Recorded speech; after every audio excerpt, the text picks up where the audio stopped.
Huu warigani mpenzi mwana michezo, ni wasaa mwingine tena tunakwenda kujadili yale masuala ya kimichezo hususan ya klabu kubwa hapa Tanzania, na si wengine tena ni Young Africa ambao leo tupo na taarifa zao kubwa mbili. Taarifa ya kwanza ni kuhusiana na usajili wa left back, lakini pia na taarifa nyingine ni kuhusiana na masuala ya bodi ya ligi na Young African wapi walipofikishana. Mambo yamekuwa moto na mambo yanapamba moto. Ni kipi tunakwenda kukishuhudia kwa sasa? Usisahau kusubscribe. Tutakwenda kuanza na taarifa ya usajili, lakini pia utaniandikia kwenye ujumbe mfupi hapo shabiki wa Yanga utokea wapi, lakini pia utaupa asilimia usajili huo ambao ninauzungumzia ukiukompea na mchezaji ambaye anacheza kwa sasa katika namba hiyo ya katika klabu ya Young African ambao ni Kwasi Atahula. Kwa hiyo kama nilivyosema hapa, huyu anayekuja ni mrithi wa Kwasi Atahula. Tunavyojua Kwasi Atahula hadi sasa ana majeraha ya muda mrefu, na huenda klabu ya Young Africans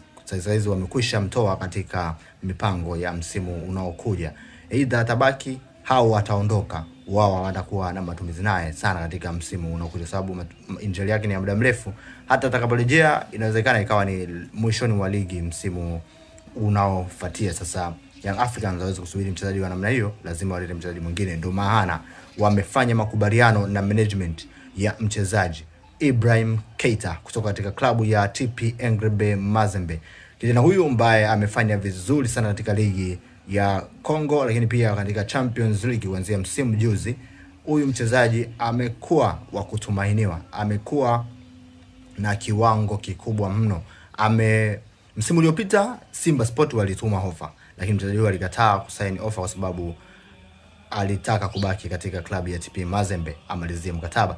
Lakini TP Mazembe wao pia hawakuwa na mahitaji sana ya kumuuza, waliamini kwamba ataongeza mkataba na kubakia nao. Sasa kilichofanyika hapa ni kwamba mchezaji huyu, ile management ilikuwa inamlazimisha asisaini mkataba, ameachana nayo na amejiunga na management ambayo iko na wachezaji wawili ambao ni yeye, lakini pia mchezaji mwingine anaitwa Phil Traore ambaye ni striker, naye pia anahusishwa na klabu ya Young African, lakini kwa taarifa zake bado hajapata asilimia 100 kwa sababu deal ambayo imesainiwa hapa ni kuhusiana na mchezaji Ibrahim Keita ambaye anakuja kukiwasha katika klabu ya Young African baada ya kusaini mkataba mnono na marupurupu kibao. Kilichobakia hapa tunaweza kusema ni zaidi ya 98% zimekamilika, lakini kimebakia nini? Mchezaji kutoka katika klabu ya TP Mazembe kuja kusaini mkataba. Upande wa management kila kitu kimekamilika. Young Africans wanaanza kufanya taratibu za malipo. Hivyo kilichobakia ni mchezaji mwenyewe kuja kusaini mkataba baada ya kukubaliana kila kitu na klabu ya Young African. Unaweza ukaupa usajili huu alama ngapi? Ukimwangalia statistics za Ibrahim Traore na Kwasi Atahula hazitofautiani sana, lakini Ibrahim Traore amekuwa na mwendelezo mzuri na si hajaathirika na majeruhi sana kwa kipindi kirefu. Kwa hiyo Young Africans wanaamini atakuwa ni perfect fit kwa ajili ya Kwasi Atahula. Sio kwamba mabeki wa Young Africans walio pale pembeni hawawezi, lakini Young Africans wanataka utanua wigo na upana wa kikosi ili kuleta ushindani wa namba. Msimu unaokuja umeambiwa ni msimu ambao Young Africans wamejipanga kufanya makubwa zaidi ya yale ambao wamewahi kuyafanya. Sakata la pili ni kuhusiana na Young Africans na bodi ya ligi, ambapo msimamo wa Young Africans umebaki ule wa atuchezi ngo. Sasa hatujui ni kipi kinakwenda kutokea, kwa sababu hata jana katika bunge yamezungumzwa mengi kuhusiana na hiyo tarehe 15 ambayo mchezo unatajwa. Kwa hiyo ni wiki mbili kutokea sasa, mchezo unabidi upigwe. Young Africans wao wamesema hawachezi.